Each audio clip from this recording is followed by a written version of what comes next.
Have you ever felt judged, shamed, or dismissed by someone who was supposed to show you God's love? It's heartbreaking when people use religion as a weapon instead of a path to healing.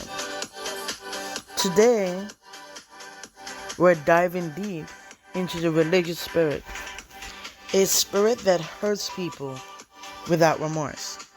And as we'll see, that's not the heart of God. Let's talk about how we can break free from this hurtful cycle and find the true transforming love of Christ.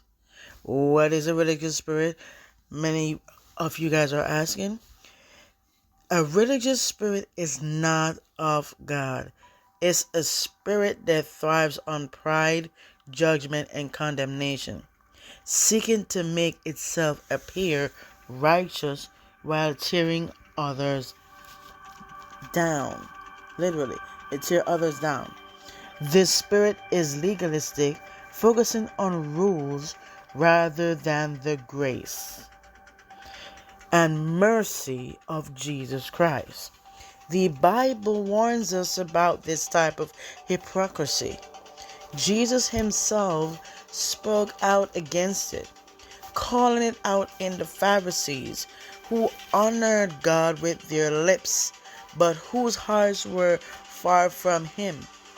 And that's taken from in Matthew 15 verses 8. A religious spirit, it focuses on outward appearance and not of the heart, while ignoring the transformation of the heart. The impact of a religious spirit. That's the next thing we're going to focus on, and then we're going to go to the heart of healing, and then breaking free of reflection of true love, and we're going to conclude. So, the impact of this spirit is devastating. It leaves people feeling unworthy, ashamed, and distant from God.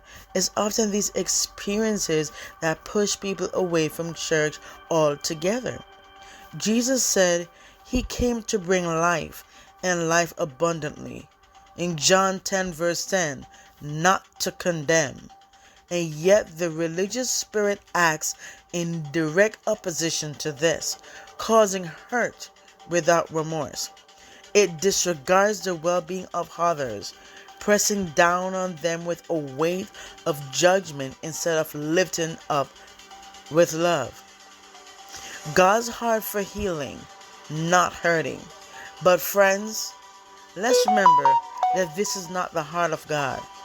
God's heart is always filled with compassion, forgiveness, and mercy. Think of the woman caught in adultery in John 8, verse 1 through 11. Religious leaders brought her to Jesus to condemn her. But instead of condemning, Jesus showed her mercy. Neither do I condemn you, he said. God does not delight in judgment. He delights in bringing people closer to him, not away from him, in reconciling us back to his love, breaking free and reflecting true love.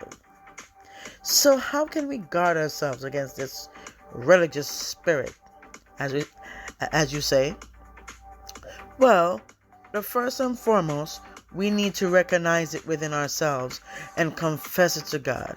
We can ask God to cleanse us of any pride, self-righteousness, or judgment that might cause harm to others. Secondly, we should cultivate a spirit of humility and love. Jesus said that people will know we are his disciples by our love. In John 13, verses 35. So, let's focus on serving others, on uplifting them up, and loving them as Christ loves us. If this message has resonated with you, I encourage you to take a moment. Take a moment and reflect on your experiences. Have you ever been hurt by a religious spirit?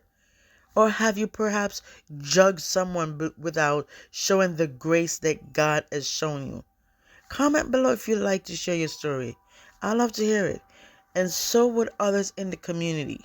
And remember, friends, it's the love of God that changes hearts. Let's commit to being vessels of that love, not obstacles to it.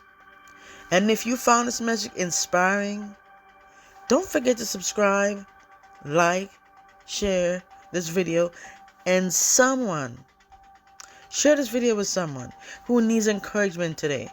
Let's spread God's love together, and let's break free from the chains of a religious spirit once and for all. God bless you, and see you in the next video.